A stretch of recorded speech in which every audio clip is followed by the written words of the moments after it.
good afternoon. It is 12 o'clock Pacific time, 3 o'clock Eastern, and we are going to start right on time today for our third Scholars of Finance National Speaker Series. We have some really exciting content for you today, some incredible speakers, so we will dive right in. First and foremost, thank you all for joining us this week. We're really happy to see all of you here. To our students and to our members, we hope you get an enormous amount of value from the conversation today and look forward to your questions. We also want to extend a very warm welcome to several executives who are joining us today to listen in, and those joining us from Piper Sandler's Young Professional Network as well. We hope that all of you learn a lot as well while you listen in. Obviously, COVID-19 has posed a wide range of challenges for many of us. And these events are our attempt at helping all scholars of finance and now a broader audience get through this crisis better, stronger, and ultimately more principled leaders. So we are lucky to have Andrew Duff and Deb Schoneman from Piper Sandler Companies with us this afternoon. And they will talk about partnership through crisis and what they learned as they led Piper Sandler as CEO and CFO respectively through the financial meltdown of 2008 and 2009. So they'll share insights into what makes for a high-performing team and partnership in tough times like we're experiencing together right now. So we will begin by hearing from Andrew and Deb for the first half of our session, and then we will open up for a discussion and Q&A. Students and Scholars of Finance members, if you have questions while Andrew and Deb are speaking or during the Q&A, please raise your hand on Zoom. To do this, you'll click Participants at the bottom of your screen, and you'll see a blue button on the right. When you raise your hand, you're added to a queue, and your question will be taken in the order it was received. We'll call on you, and then you can just simply unmute your line, introduce yourself, your name, where you're at currently, which chapter, what school you're at, maybe your role in your chapter, and ask your question or share your thoughts. If at any point there are no hands raised from students, we will open up the floor to those dialing in and to professionals attending to ask questions as well. So with that, we will share a little bit about Andrew and Deb, and then I'll turn it over to them to get us started.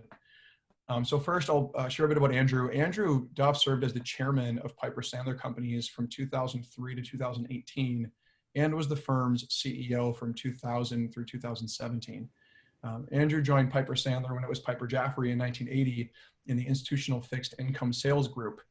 He was promoted to manager of institutional sales and trading in 1994, and then served as president of the individual investor services and capital markets areas until 1996.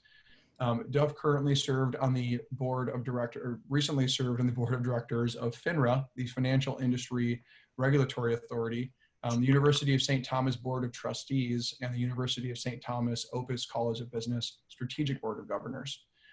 Deb Schoneman currently serves as the president of Piper Sandler and is a member of the firm's board of directors today. Deb actually joined Piper Sandler in 1990, beginning as an intern, starting her career in the accounting department, and has held several senior management positions, including global head of equities, finance director of both equity and fixed income capital markets, treasurer, and chief financial officer, where she served for about a decade. Deb serves on the board of directors of SIFMA. She also serves as vice chair of the board of directors of Allina Health, and is a director emeritus of Best Prep, a nonprofit organization focused on business, career, and financial literacy skills. One exciting note, Andrew and Deb and Piper Sandler have been integral to the growth and early success of Scholars of Finance since our inception. Andrew was actually the first executive to get behind the vision of Scholars of Finance, and we call him a founding advisor of our organization. And Deb has been a keynote at our symposia. She's a mentor in our mentorship network, and just joined our advisory board this year as well. So we thank them for that. With that, everyone, we try to do this every week. Everyone, please unmute your line briefly and join me in giving Andrew and Deb a warm virtual welcome today. Try to make this feel live. And with that, Andrew and Deb, will let you take it from here. Okay, thanks, Ross. I'll go ahead and get us started here. I also want to say welcome to everybody. As Ross mentioned, I'm very proud to have been connected to Scholars of Finance from the very beginning, and I know Deb is carrying that torch very well with her leadership at Piper connected to the Scholars. So the topic today is managing as a partnership in a time of crisis, and Deb and I are going to relate specifically to some of the actions we took in 2008, how we thought about issues, how we tried to solve them, and how we worked together. Again, I was CEO and Deb was CFO, and we were offices next to each other and solving issues together all day, every day for months. And I thought the way I do this is I'm going to start through the lens of one issue that showed up for our firm kind of early on, and it's where we got sort of our start in thinking about how to manage through what became this enormous crisis in the spring of '08. So let me start there. And then at the end, Deb's going to come back and go through and speak to some of the specific behaviors, the specific principles and values we use thematically through everything, which we think really helped us. It's not to say we didn't have our issues too, but I think we're pretty confident we managed the crisis reasonably well. So the first issue that came to us in the spring, maybe sometime around March, is we had a large book of auction rate securities, and these are debt instruments with floating interest rates issued on behalf of tax-exempt issuers, municipals. A lot of them were either hospitals or higher education, but a variety of issuing clients. And then there were various forms of auctions, but the most frequent was weeklies. So say every Tuesday morning, pick a, University of Chicago, if we issued for them, would have an auction at 10 o'clock. We'd collect orders, and by 10:15, we would balance the book, match the buyers with the tightest level of interest rates that we could, and then go back and confirm that with them, and they'd be the new owners for a week at a specific interest rate. Importantly, the role of the firm was not only to collect all that, but we had the ability and opportunity just to, quote, support auctions. If there was something where it just didn't seem like it functioned as efficiently as it should have, we could actually buy some of the securities and fill out the book. So these were relatively stable interest rates, where I'm going to say somewhere on these securities between 1.5%, 1.75%.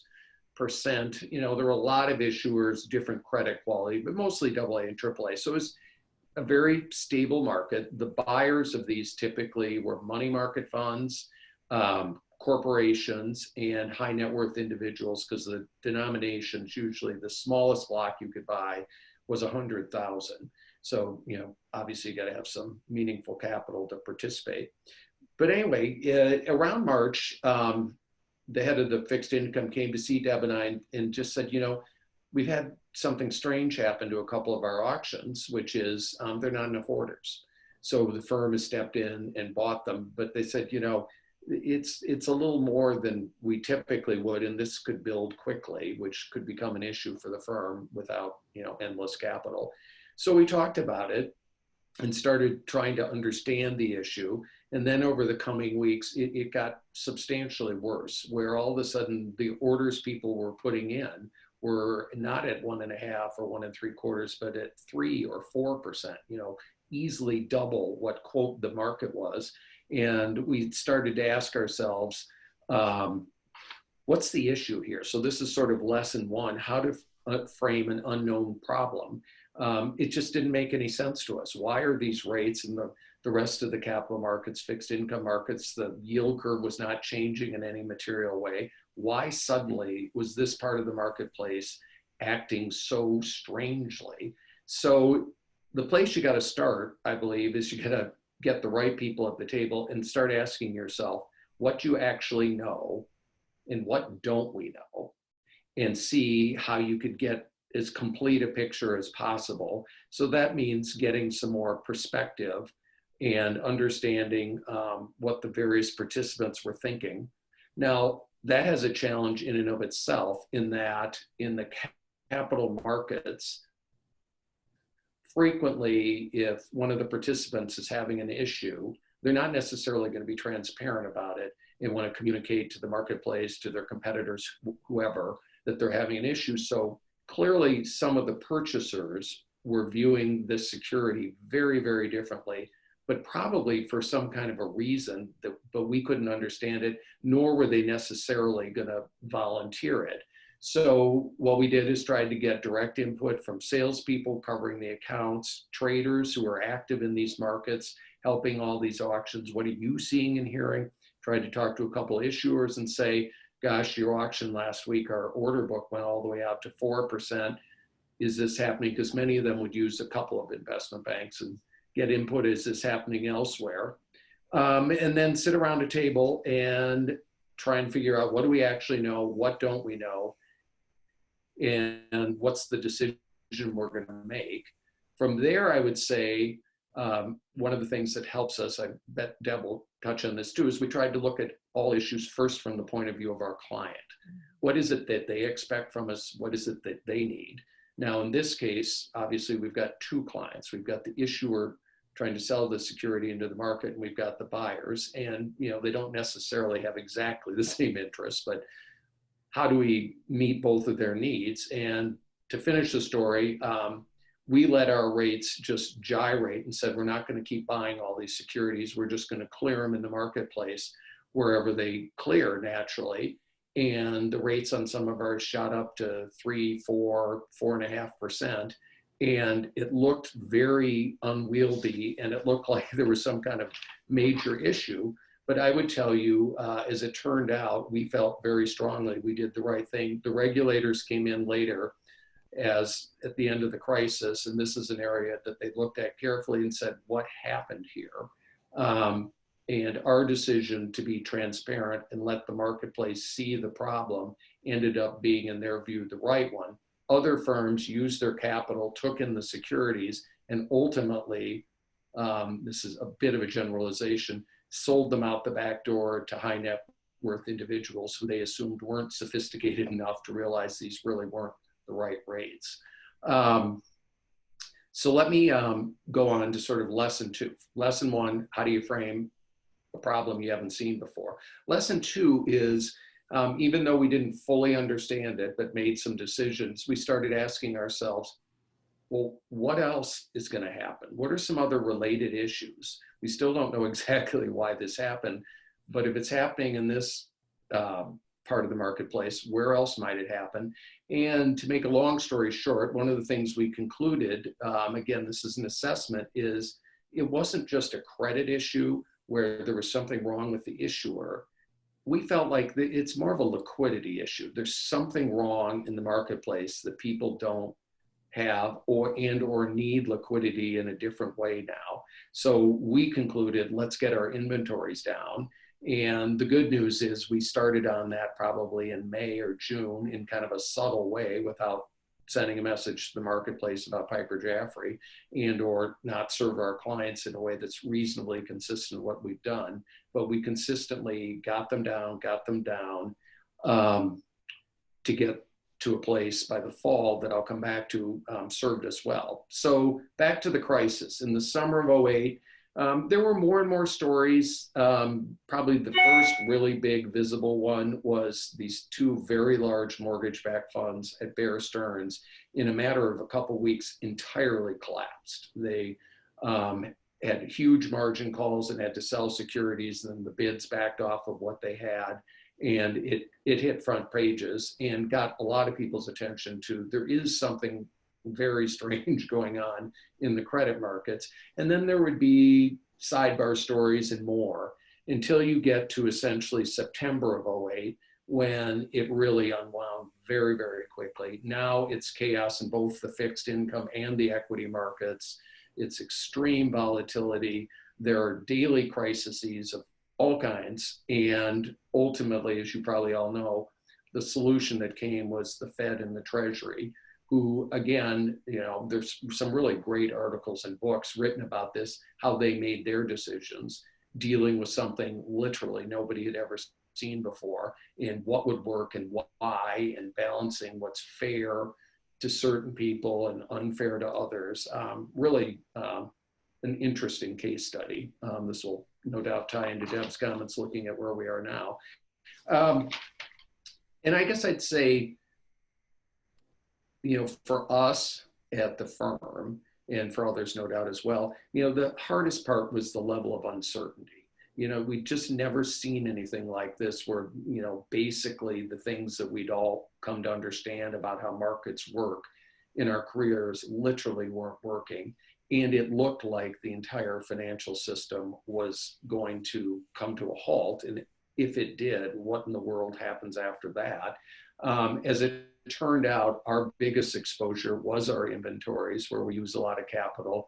The mechanism we used to finance it was repos. And at the very, very end, that was the last market that completely seized up, where nobody would lend each other any money, even if it was on treasury securities.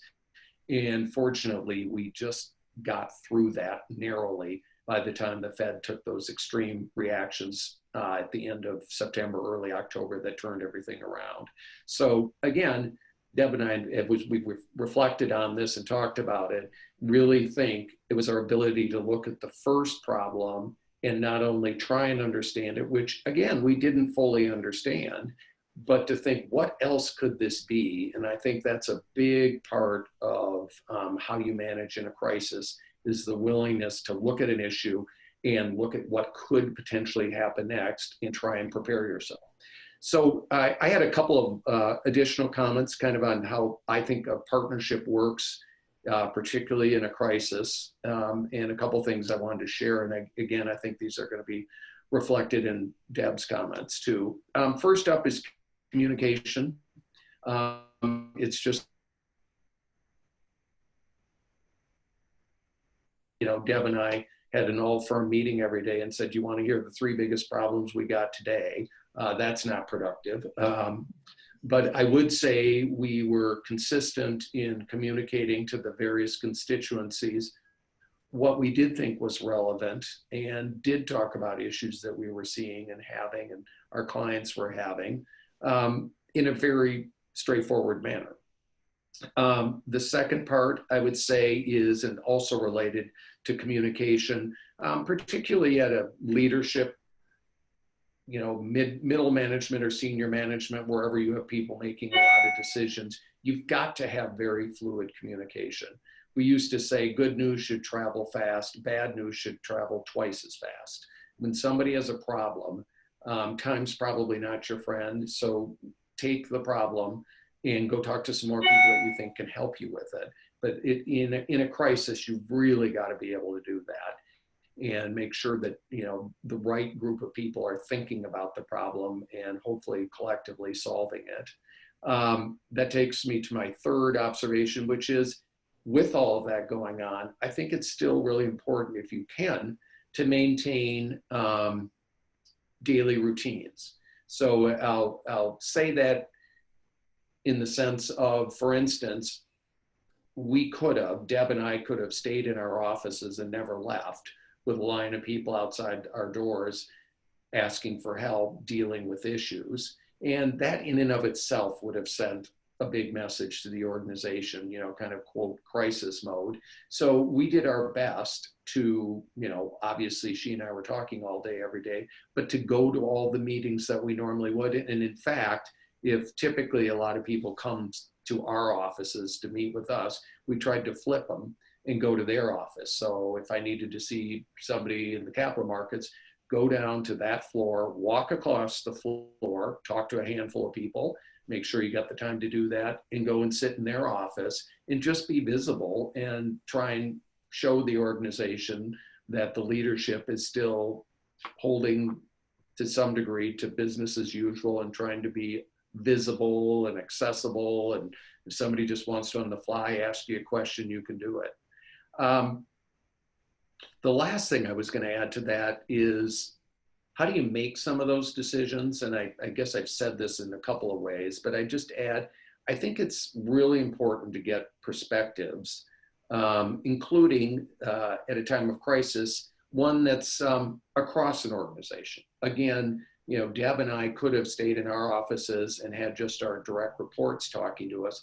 That's one perspective, and it's a valuable one, and it's for sure a large part of it, but it's really helpful, particularly, we both long tenured at the firm with lots of relationships across the organization, to be hearing and talking to people that are working on the front lines, if you will, working in the marketplace every day, working directly with clients, and hear firsthand from them, what are they seeing and hearing? I think another thing you get from that is you get a feel for the mood, if you will. And I think that's relevant too. If you can feel where some of the issues are and what level of tension and anxiety. I mean, let's be honest, at some points it's very scary for everybody involved. What's happening to our firm, what's happening to our industry. All the while knowing that we're all being watched. Senior leadership is watched pretty carefully to just take cues from. And the last thing I was going to end with is a handoff to Deb, is how important those relationships are and how lucky I feel I was at the top of the organization to have such a close working, trusted one where Deb and I could talk about anything and everything, including, we could shut each other's doors and talk about, frankly, some of the anxiety we were having, which we wouldn't necessarily care to broadcast further than that. But it's pretty helpful as a CEO that I can go right around the corner, close the door, and talk to a partner and just say, my God, what do you think about that problem? And be really candid, and or maybe just get some support that day that I needed because I've just been in 7 really bad meetings in a row. So I was very fortunate to be in this partnership. So with that, I hand it off to Deb. Thank you, Andrew. I absolutely echo the partnership that we had, and I just want to thank all of you for joining today. This is a fun new way to communicate. I would say for Andrew and I, back in the financial crisis, we were not doing Zoom meetings with anyone, let alone our direct reports. So this is a fun new way to address everyone. Let me just take the background that Andrew provided and what was going on and try to put this into some themes of characteristics of behaviors and lessons we learned that you can apply every day. And I'm certainly applying right now, as at Piper Sandler, we deal with this COVID-19 crisis. It absolutely 100% starts with relationships and trusted relationships. And Andrew definitely alluded to this, and not only our ability with each other to be able to have those really valuable conversations and knowing that what we said would be taken in the right context, but what I found is having built relationships throughout my career at the firm. You have to remember, I went into my CFO role, and you probably wouldn't necessarily know this by Ross's comments initially, but I went in 2008. So I was a brand new CFO. So thank goodness for Andrew, because it was quite scary, I will admit. And I'll talk at the very end here, just what's different for me this time versus then. But having built trusted relationships over many years where people knew that I truly cared about them as people, and that ultimately we had a respect for each other's knowledge and capabilities, played out very well. So Andrew said, bad news should travel even faster. What I found is those people that I had the most trusted relationships with were willing to come and tell me, as the CFO at the time, the bad things they thought could happen rather than waiting and hoping they didn't. And so that relationship that you form with people that is based truly on trust is absolutely critical when you're dealing with a crisis, but I would say is absolutely critical in terms of how I feel like I had success over my career and how all of you can have success in life in general. The other thing that leads to and is just this notion of transparency and being open with each other. And we absolutely saw that play out as we were going through the crisis in 2008. Andrew mentioned this, but bringing in different points of view. I will just give a little kudos to St. Thomas. I got my MBA at St. Thomas, and I remember one of the classes, we were doing a case study, and I thought I had the absolute best answers to this. I had spent a lot of time on it. Normally you do a lot of group work. This was individual work.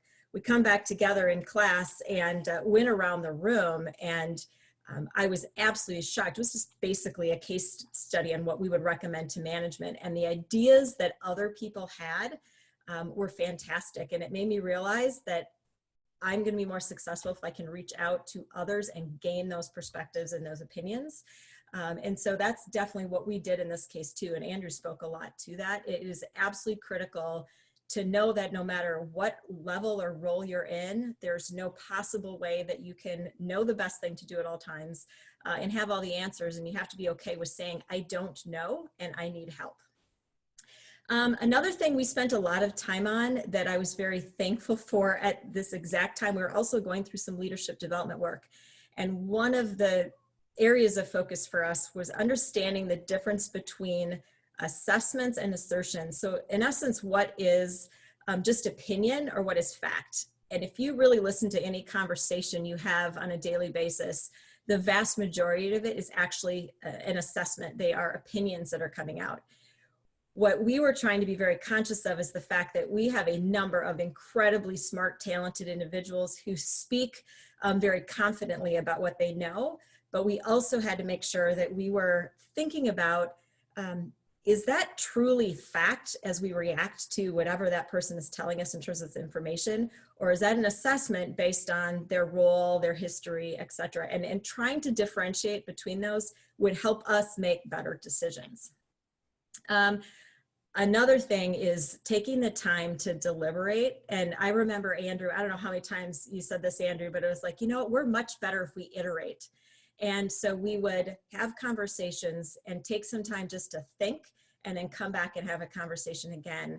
And we did that throughout our course, being partners in our roles, you know, over the many years. But it is incredibly important in a crisis and even more difficult to do because you feel that every decision needs to be made immediately because there's so much changing around you. And I would say I definitely feel that even today and these last month or so here dealing with the COVID, and the emails coming in are just almost unbearable, especially when this first all started hitting and feeling like you needed to deal with and make decisions. What I have learned over time is just to take that extra time, and maybe you can't sleep on it overnight, but you can certainly wait an hour or two before responding. And so what I found myself doing is creating a draft email, putting it in my drafts for an hour or two and coming back and resisting that urge to hit send. And I would say this is another thing that applies to everyone in your daily life. There's an email you get or a text or something that hits you emotionally and you feel an urgency to respond. I cannot tell you how much better off you will be taking time before doing that. And for us, it was time to deliberate on what we were hearing, thinking. And I just think subconsciously in your brain, there's a lot of activity going on when you're not thinking about it specifically at that point in time. And you ultimately have thoughts and things that come to you, which really help in the decision making. So we tried our best to say, you know what, we think this is what we're going to do, but let's come back to it tomorrow or in 2 hours if we had that time. So I think these are all things that really can help all of us on a daily basis. What's different for me this time, and I just give a ton of credit to Andrew for helping both not only me through this, but many of the leaders at our firm, is to learn what it's like to actually create, to really look inside yourself and have really good self-assessments about how you're reacting to things. So ultimately, especially in a crisis, emotions take over. And it is so critical to be able to first say, before I deal with this issue at hand, how am I right now? And how am I showing up, especially as a leader, and making sure that I'm acknowledging maybe my desires to react quickly, trying to get my emotions in the right perspective. I think there's absolutely a choice that you make around that. There is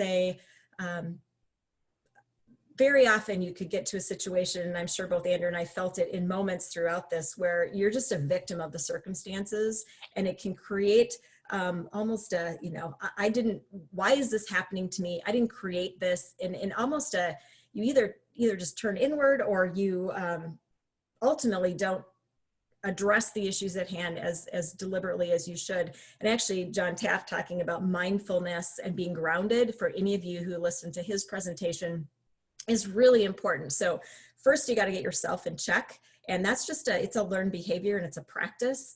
And with that, then you can deal with the situations much better. I'm finding dealing over the last month with what's happening, not only what the markets are doing to our business, but thinking about the health and safety of our employees. It's much easier if I can just sit back and be grounded for a minute and recognize how I'm feeling and try to adjust to that before dealing with the situations. Again, that is something that can apply every single day of your life as things come at you.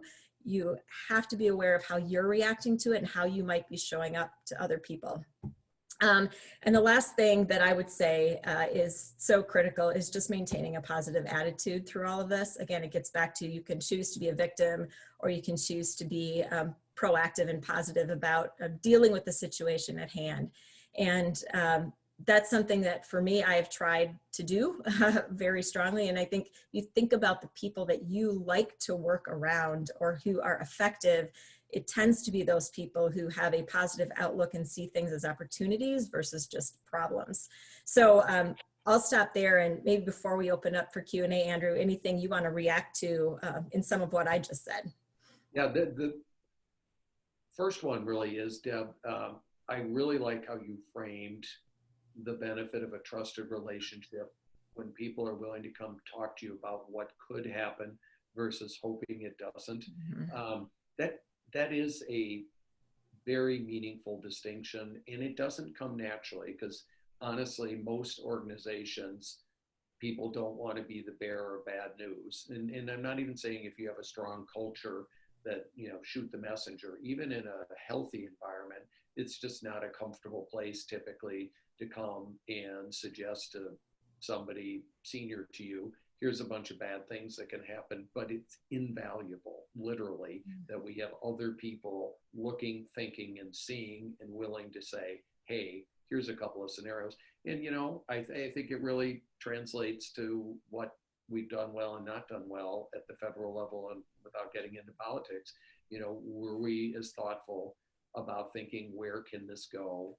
What can happen? And it's not always popular. But I think that's really important, Deb. That's great. Well, Ross, with that overview, we'd be happy to open it up for questions. Great. Thank you so much, Andrew, and thank you, Deb. As we segue into questions, at this point, everybody, our students first, if you have questions, raise your hand on Zoom. And we have some questions that were pre-submitted, so we'll warm up with some of those first. I will just say some of the points that you made that stood out to me personally, that I really appreciated you sharing as leaders. I think Andrew saying how you could talk about your stresses and be vulnerable and honest with a partner. I've heard from a lot of our Scholars of Finance students that there's this kind of pressure, the social pressure to seem like you have it all together, right? Like you've got it under control, you're not worried. So I think that's a good reminder, right? That it's okay to be honest when things are getting challenging. This notion of getting in routine, right? Kind of finding sanity in rituals, going back to our core principles and knowing what those core principles are. Thank you for sharing those points. And Deb, for me also, this notion of taking time to deliberate, I completely relate. Even over the last month at Scholars of Finance, right, as we're looking at a potential recession, we're a nonprofit organization, and as the CEO of this young startup, I'm like, oh my gosh, what does this mean? And so Stephen, our COO, and myself have really had to create space and time to have a 60, a 90-minute, a 2-hour conversation about some major strategic decisions when time seems of the essence. Mm-hmm. And I was actually going to harken back to what John said as well and say there's a theme here, this notion of being grounded, doing self-assessment, right? Paying attention is how John framed it. Mm-hmm. Taking a moment to introspect, pay attention to our feelings and emotions and what that tells us.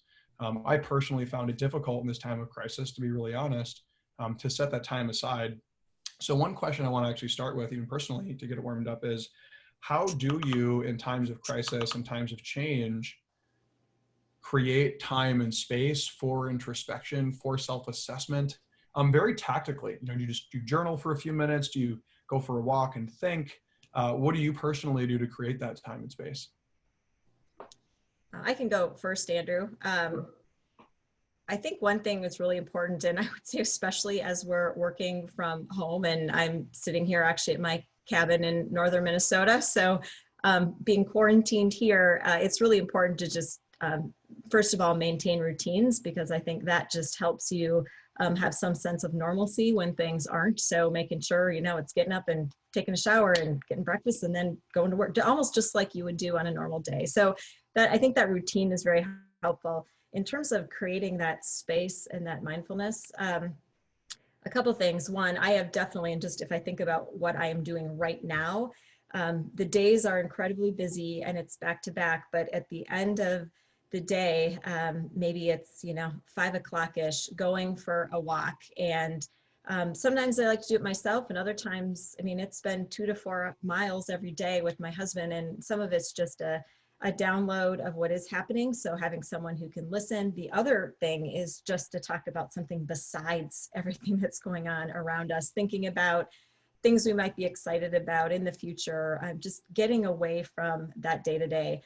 The one thing I'm not doing is journaling, because as my family knows, and Andrew probably knows, writing is not my favorite thing to do. So that is not going to be at the top of my list, but you do have to be disciplined about it. I find that especially now work from home, it's hard to tell one day from the next. You're not sure, frankly, if it's Wednesday or Sunday is what I'm finding. And so being disciplined about making that time is so critical. So Andrew, I'll turn the same question back to you.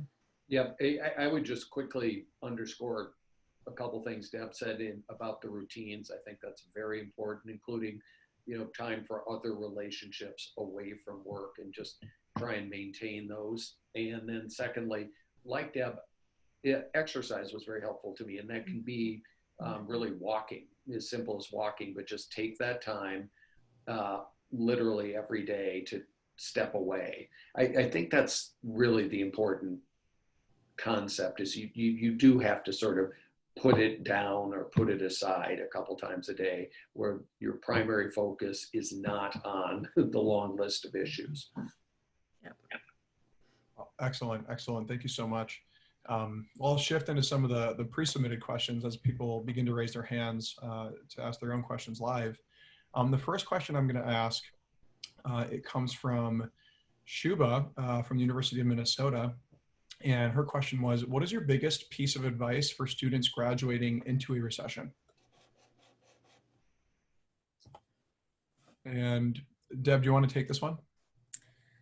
Yeah, that's a tough one. And there are many students who, you know, if you think back in the financial crisis, what's going to be challenging is we don't know right now how long this is going to take, what the economy is going to look like. Piper Sandler ourselves have had open positions that we have put on hold for now as we wait to see what happens, which is really challenging and stressful for students who are coming out into the workforce. And the one thing I guess that I would say, and I would love Andrew's opinion on this too, is doing something to further yourself if there aren't immediate jobs open. And obviously financial stress is a big deal that you have to deal with. But whether it's working on a project, volunteering, just doing something that is bettering yourself. Maybe it is doing something you haven't done before and participating in some class. But I think allowing yourself to sort of fall burden to the stress that is causing you is not going to help you move forward during a time. So I think you have to be out aggressively making a lot of connections for when things do improve. At the same time, trying to just educate yourself, drive learning in some way, even if it's not in you know, a full-time role. So that would be my 2 cents. Yeah, I totally agree with that. That's very, very well said. That's great, thanks. And actually, Deb, I'd love to hear a little bit more. Jack Tookner, one of our co-founders at Northwestern for Scholars of Finance, he had pre-submitted a question, just asking how recruitment will be affected by COVID-19. If you'd be open to elaborating just a little bit more on, you mentioned some positions being postponed. If you're willing to elaborate a little more there, I'm sure the students would really appreciate some insight on that. Yeah, and I would say this is one of those situations where I'm going to have to, I will try to answer, but I'm also going to have to say, I don't exactly know, right? I think one of the things, at least if I just reflect on Piper Sandler, we know that the future of our organization continues to be the new talent that we're bringing into the firm. And one of the things that happened back in the crisis as we were looking at pretty major headcount reductions is you felt like you needed the most senior producers to go out and produce whatever revenue was there. But we ended up taking out a lot of the, I would almost say, the middle infrastructure. And what we found is when those individuals who were already been trained for maybe a number of years in the organization had to be let go, when business started picking up again, boy, then we were stuck over the, if you go out 5-7 years beyond that, because you didn't have that talent able to come up, and we're very big about growing internally.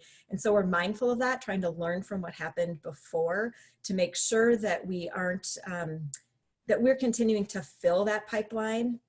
And how we might do that, as challenging it is, I think there will, once we are all able to come back together somewhat and actually meet, that is going to probably drive some change. But we're thinking about right now, how do we do more of this video? How do we use that in the recruitment process to help us at least start assessing talent sooner rather than later, so that when we are able to bring talent in, we're not starting from scratch or not having had that consistency of dialogue over time. So I think we're going to see more video happening, especially as we work through this.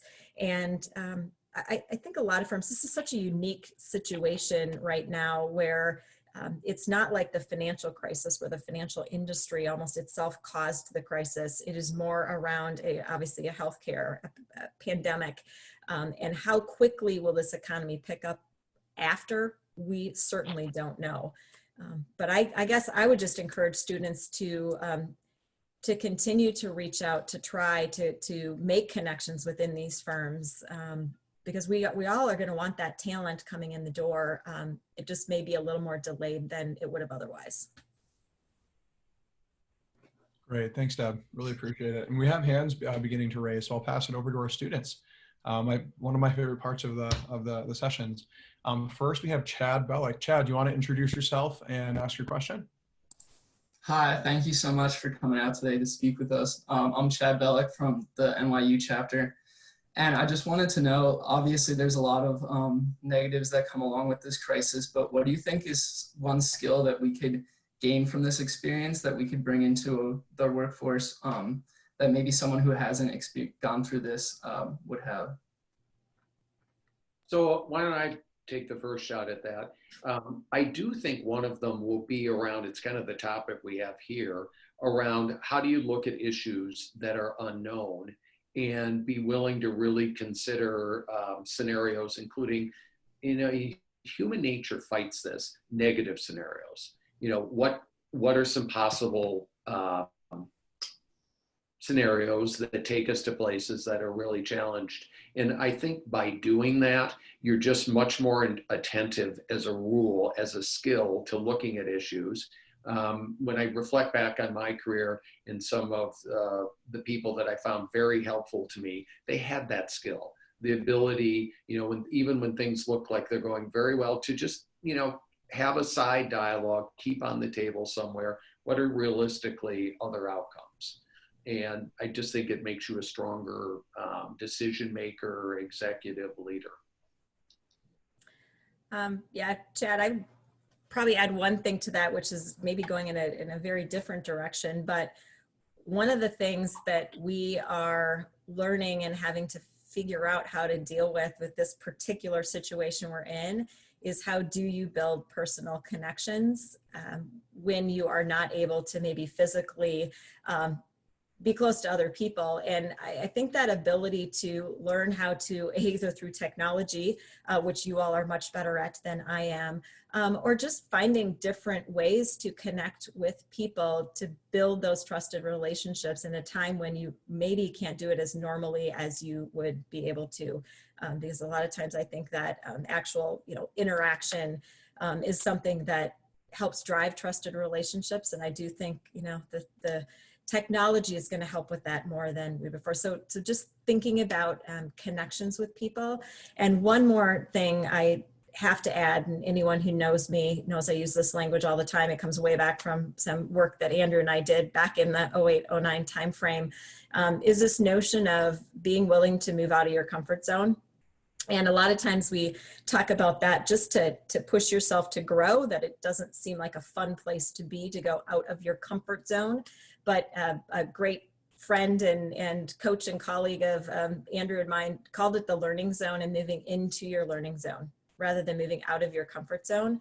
And normally I talk about that just from pushing yourself to grow and learn about things you don't know. But I think very specifically in times of where there's a lot of anxiety and fear, I almost think of that comfort zone as being the place where you try to escape from as much of that as you can. But how do you learn to just address it and push into that, that what I would call your learning zone, which might feel like more of a fear zone for many. And I think there's a skill there that we can learn in this crisis that is going to help us all as we come out and just, hopefully have somewhat of a, whatever we call the new normal going forward. Thank you so much. Awesome. Thanks Thanks, for the Andrew. question. Yeah, it's a great question, Chad.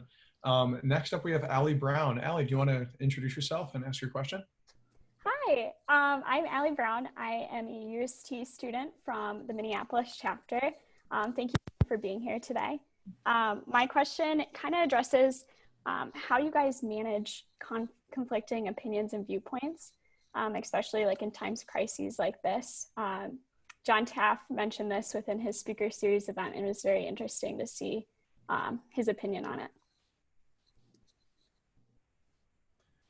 Deb, you want to go first? Sure. Yeah, All right. I can go first on this one quick, and I'm sure you have a lot to add here. I think one of the things that I have learned over time is there are, of course, going to be many opinions out there, and they may be conflicting.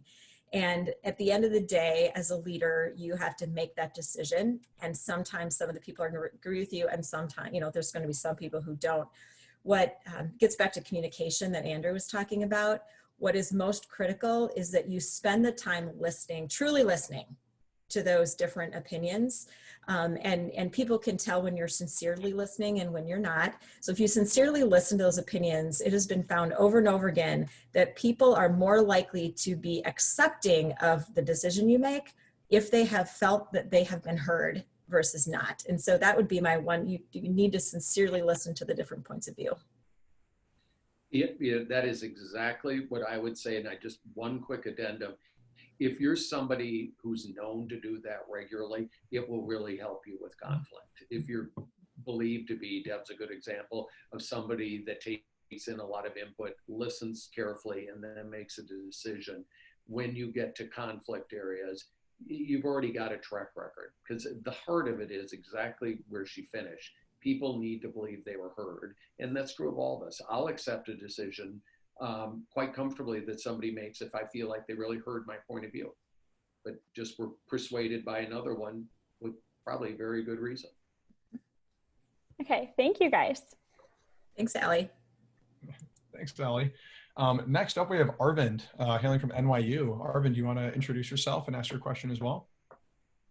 Hello, my name is Arvind Sriram. I am a general member at the NYU chapter. And my question for you today is, given the circumstances and time that we're in today, how do you go about networking and making connections? That's a great question. And I'll share one thought. One thing, Arvind, Deb, Andrew, if you don't mind, one thing is just, this is a good time to reach out genuinely and authentically, expressing concern and care for people.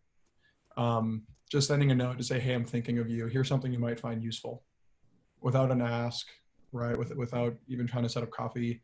This is just a time to show that you're thoughtful and that you value the relationship and you value that person. But yeah, Deb, what are your thoughts on this? I'm sure you're getting a lot of emails right now from interested candidates and whatnot. I think it follows on to what you just said, Ross. And it's been something I've been trying to do and maybe not been doing as successfully as I would even like right now, to be totally honest. It's about maybe setting, some goals for yourself around some outreach that you want to do each and every day.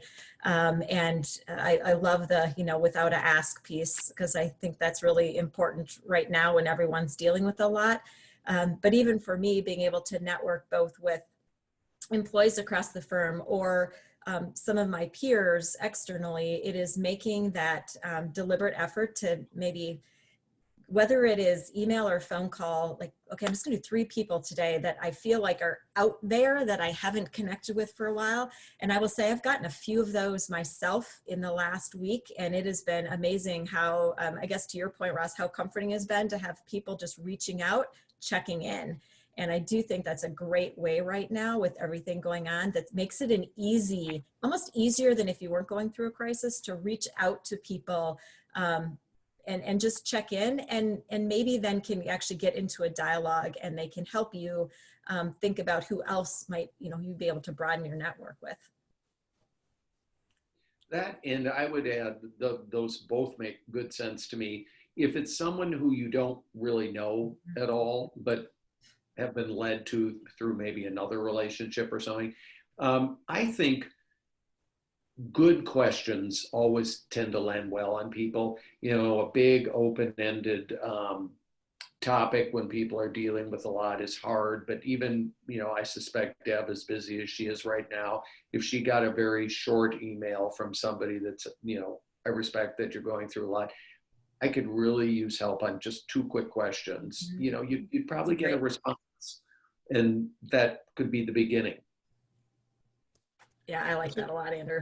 Yeah, it's a great point. Actually, one of the Scholars of Finance members yesterday reached out asking for networking help for me, and it showed me an email that he had sent to an executive. It was very, very long, and I said, hey, there's actually not a direct question. There's not a single question mark in this. That's probably why you didn't get a response. You haven't asked anything. So I think, that just, hey, quick, I just have one quick question, blank, short, succinct, direct, I think is great. Something I've also found successful in doing some outreach lately. Our next question, thanks, Arvind, great question. Thank you. Our next question is from Mason Tegg. Hi, I'm Mason Tegg. I'm a junior at University of St. Thomas. So my question is related to a previous point. So trusting relationships are essential for success was a previous point you guys made. How do both of you lead with vulnerability to build these relationships? Oh my goodness, did he hit a topic for me? Yes, Andrew, but please go ahead, Andrew. No, you start, Cal. Yeah, Okay. Vulnerability is the word of the decade for me, I will say, and I will make a very long story short, because I know we'd probably like to take a couple more questions before we end, but and I will just give huge credit to Andrew for continuing to push me in this regard. I would say coming into that CFO role during the financial crisis, I was hugely lacking in confidence, right? I have not been in this role. I'm now dealing with something that I have no idea how to deal with and have no experience even trying to deal with anything even remotely similar. And I find that when you lack confidence, it is harder to be vulnerable, which I believe is the core foundation of building trust.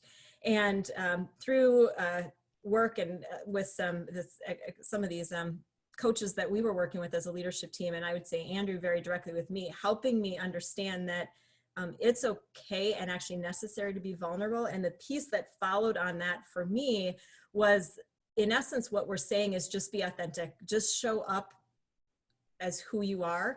And I went through, I don't know, Andrew, multiple years of working on this, and Andrew being very supportive of me, pushing me.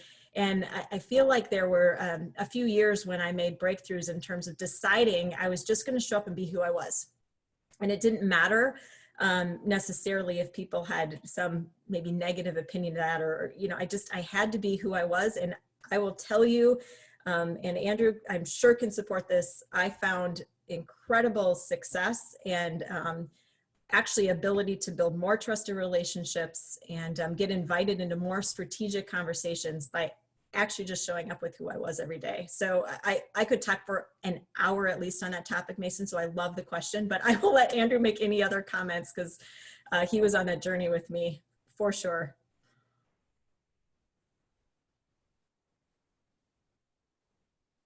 Ross just told me I'm muted. Okay. Oh, Okay. there you are.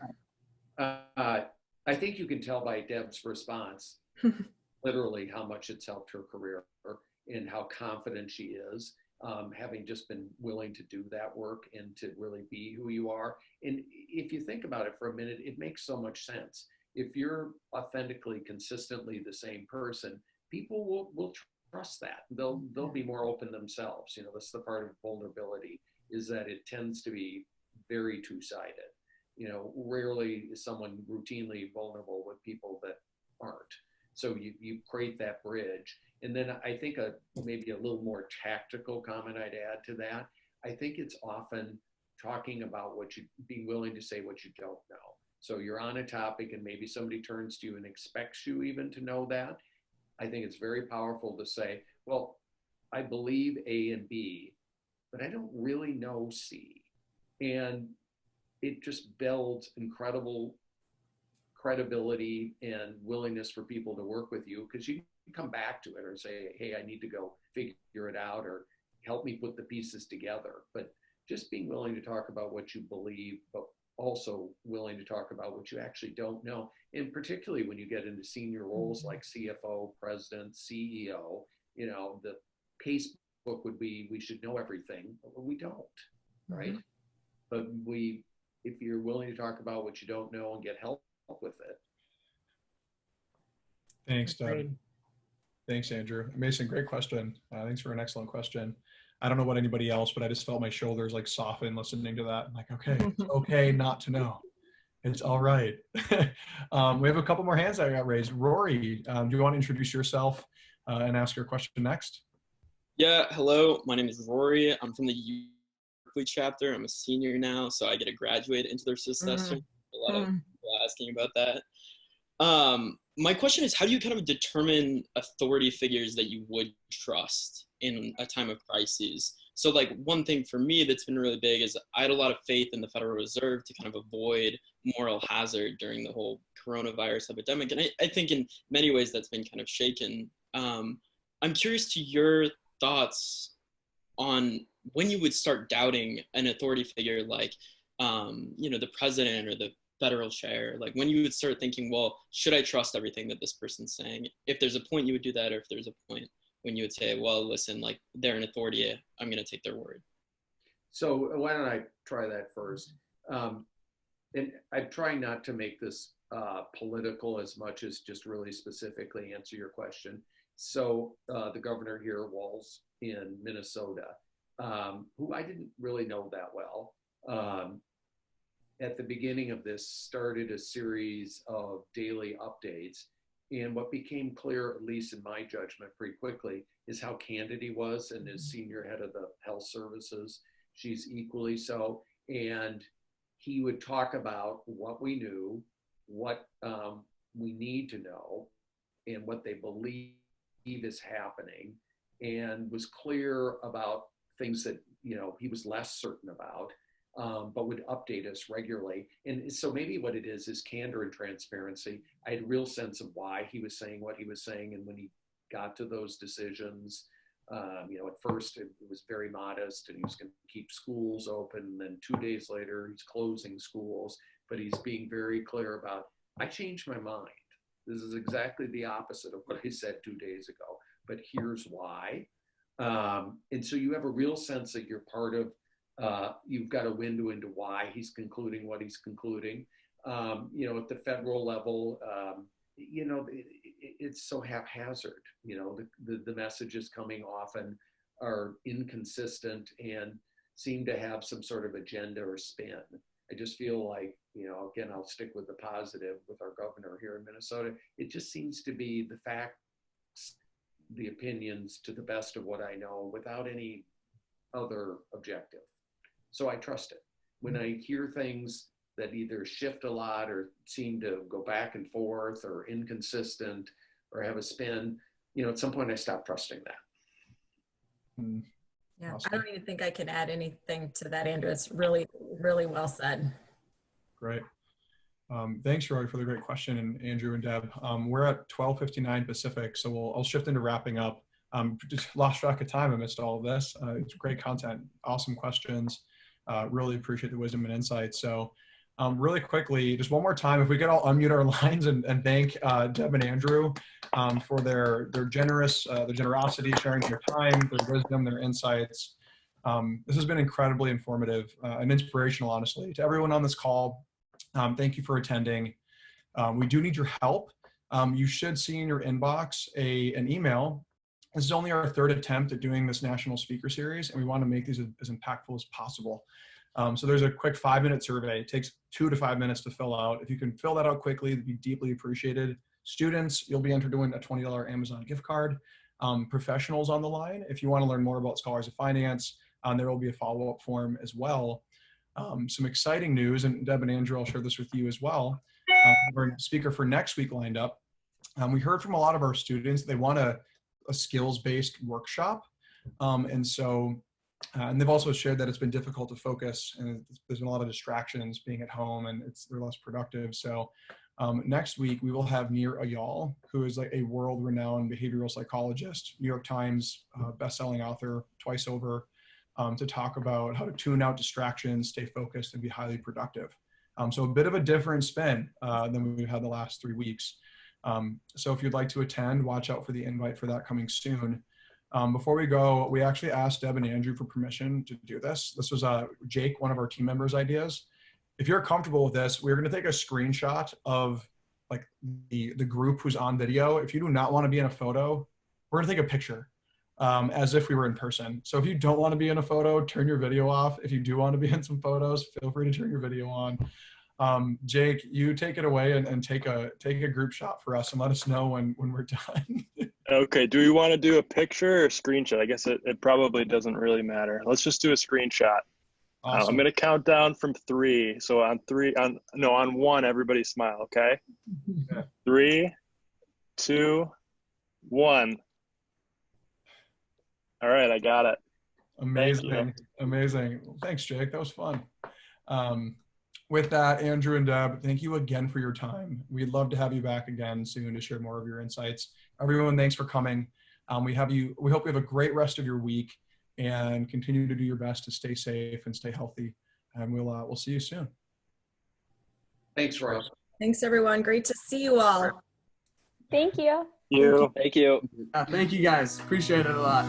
Thank you. Thank you.